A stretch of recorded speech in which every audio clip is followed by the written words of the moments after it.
Do you sometimes feel you are using too many words and struggle to find simpler words to convey the same message? You are not alone. Listen to this sentence. A large number of people watched the show. Instead of saying a large number of, replace the phrase with many, and you have a simpler and more straightforward sentence. People often add extra words because they think it sounds professional, but professional English is usually direct, clear, and easy to understand. Here is another example. Instead of saying due to the fact that, simply use one word and say because. This is more straightforward and less formal. What about this one? In the event that it rains, we will stay inside.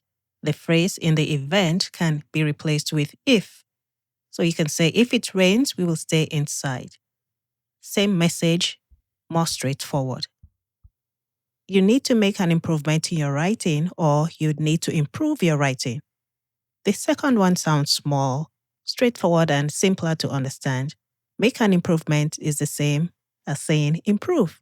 So now your turn. Replace the wordy phrases with one word.